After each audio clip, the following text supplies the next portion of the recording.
Olá, nós estamos aqui hoje para mais um Sobedcast. Nós estamos na terceira temporada desse projeto da Sobed.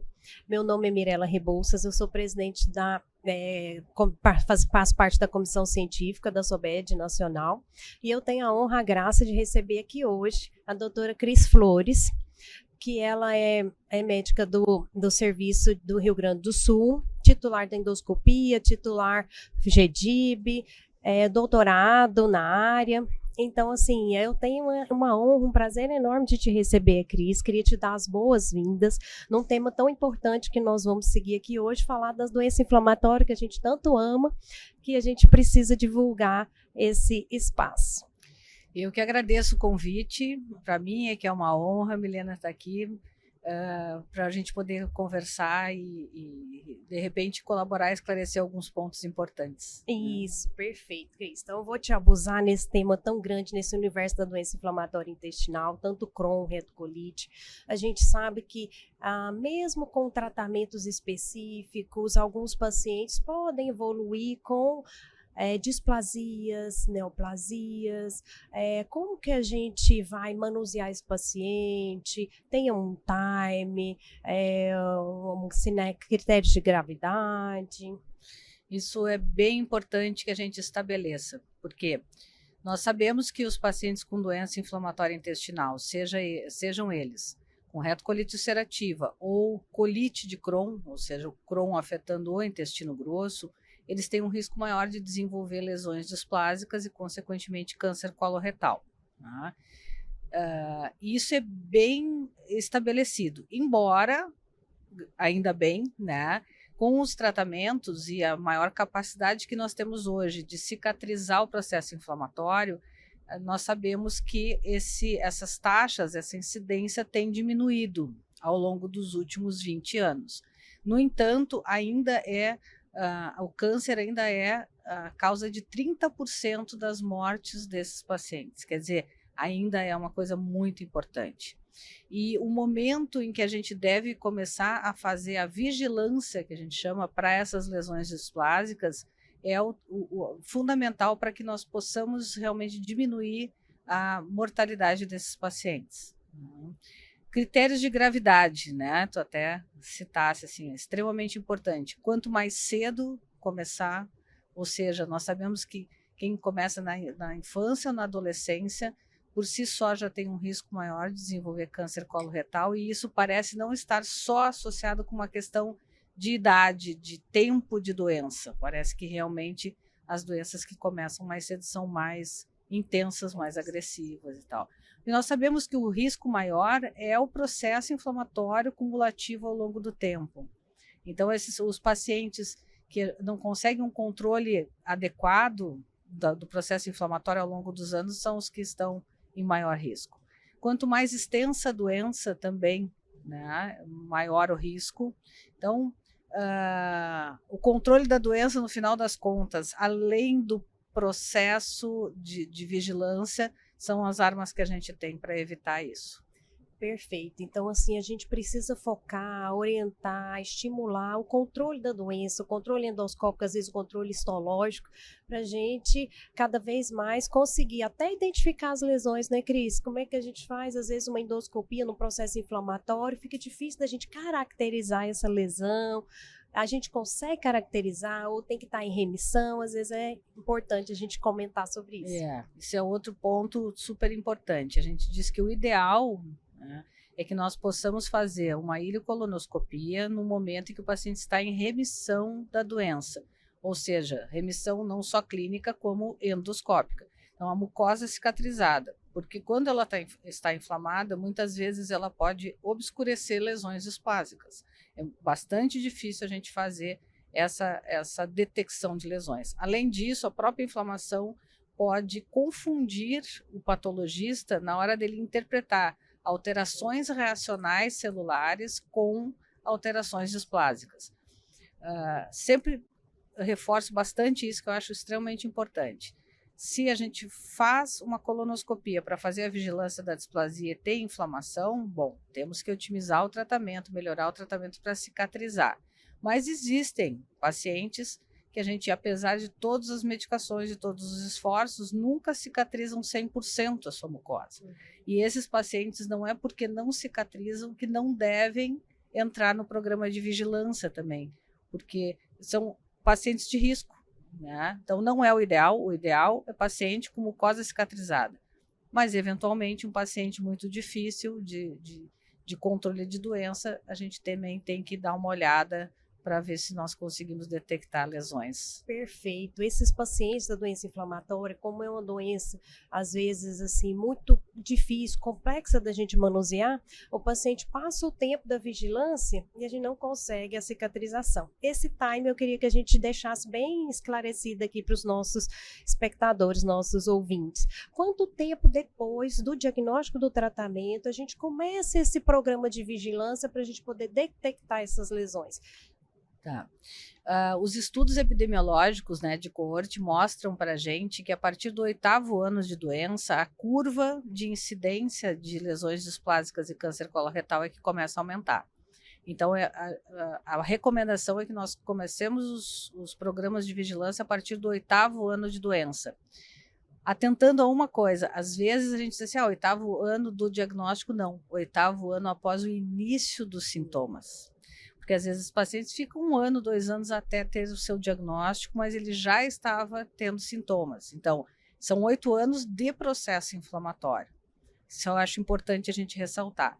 E tem um grupo especial, que é o grupo dos pacientes com colangite esclerosante primária, que tem um risco 4 vezes maior do que a população de doença inflamatória intestinal sem CEP, sem colangite esclerosante. Então, é um grupo especial e a vigilância deve iniciar no momento do diagnóstico da colangite esclerosante, independente do tempo de doença da doença inflamatória intestinal.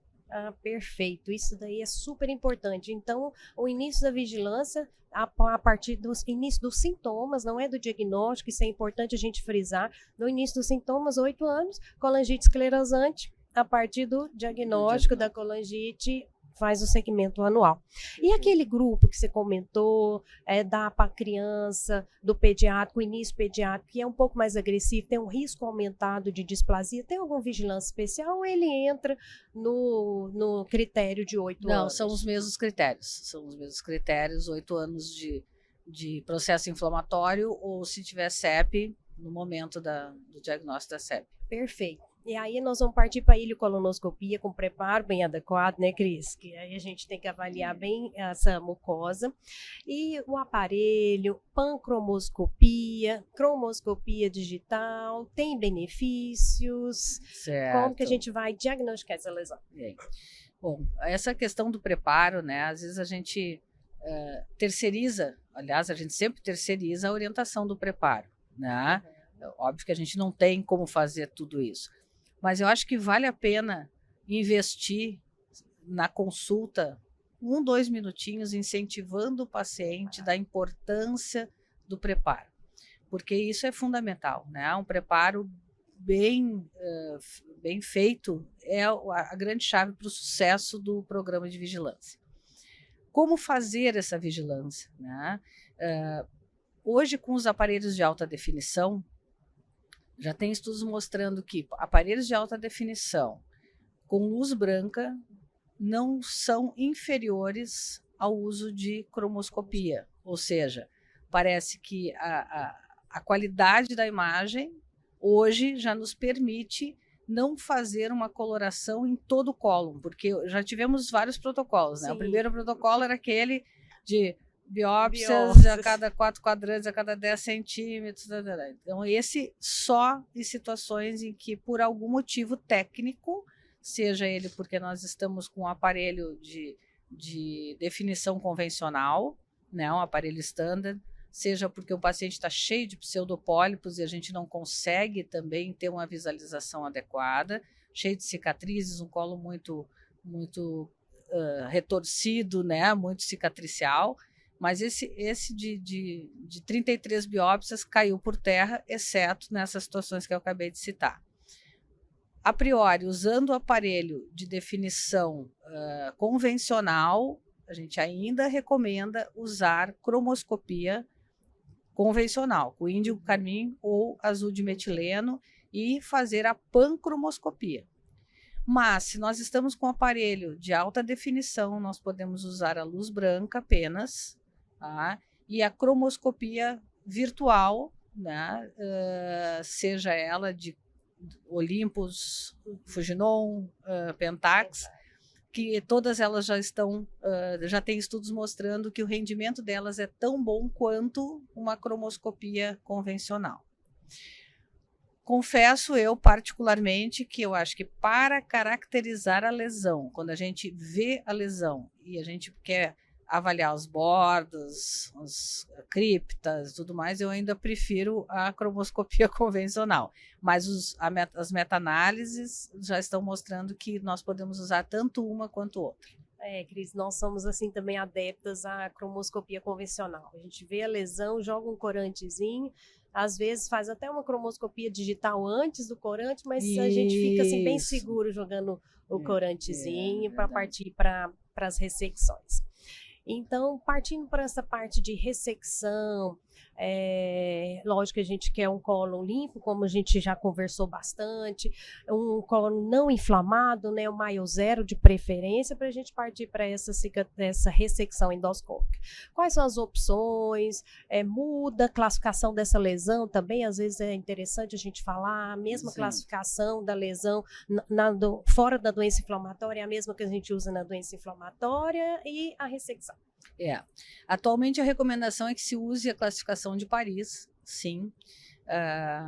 Nós sabemos que as lesões no contexto da doença inflamatória intestinal, na maioria das vezes são planas, e às vezes uma morfologia que não se encaixa muito bem nas classificações, mas a recomendação é que a gente procure fazer realmente a aplicação da classificação de Paris.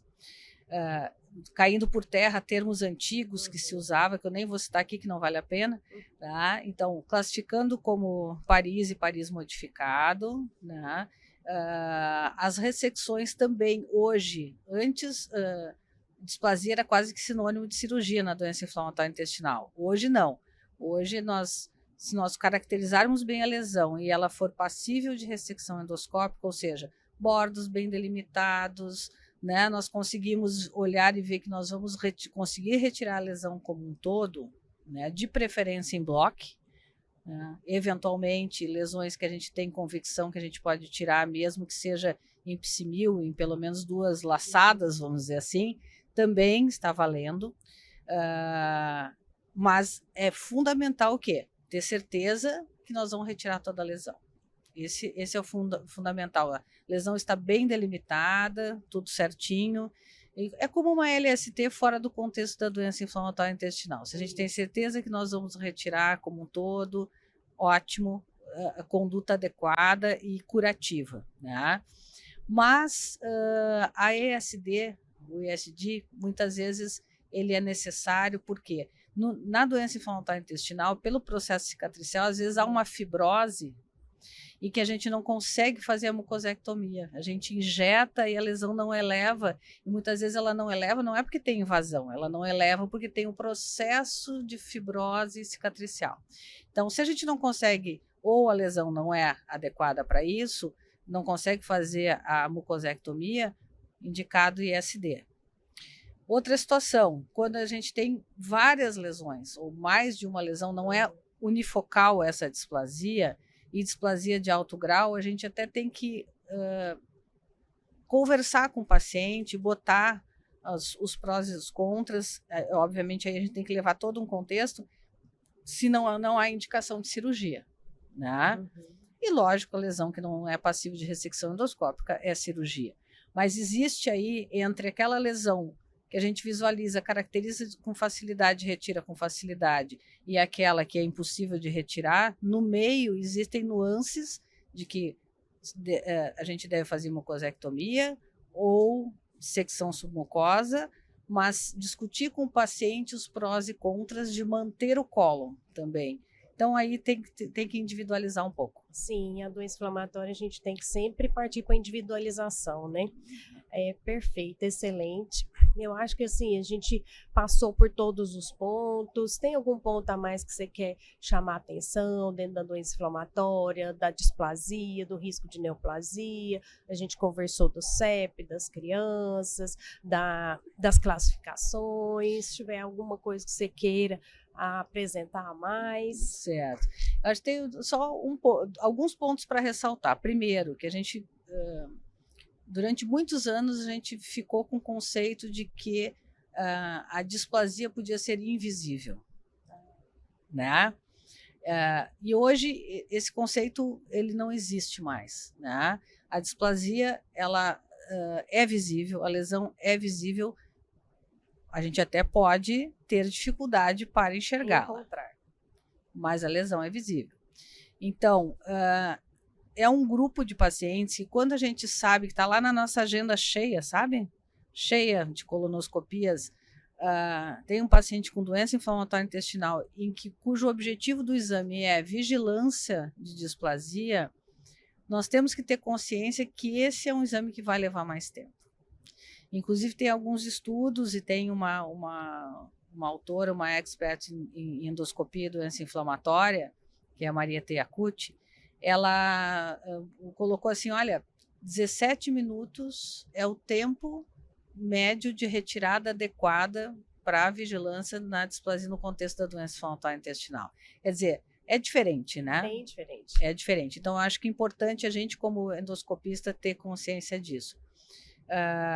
E também, se a gente detecta uma lesão e não tem convicção de que a gente consegue tirar aquela lesão, talvez referenciar esse paciente para alguém que tenha mais expertise e experiência em ressecções mais difíceis do cólon, sem a gente querer mexer e às vezes até dificultar um pouco a ressecção depois. Acho que é importante também a gente ter essa consciência. Isso, esse é um ponto importante mesmo, porque às vezes a gente fica ali tentada a tentar retirar a lesão, gera mais fibrose, mais dificuldade ainda, doença inflamatória, tentativa de ressecção, para poder fazer um ISD curativo no futuro. Isso. Então, assim, foi uma honra, uma conversa muito boa, eu acho que foi agregadora, nós partimos por todos os pontos. Quero te agradecer, Cris, mesmo, por essa simplicidade, por tanta bagagem aqui envolvida. Muito obrigada. Grande prazer. É um prazer. Grande prazer. Obrigada. Obrigada.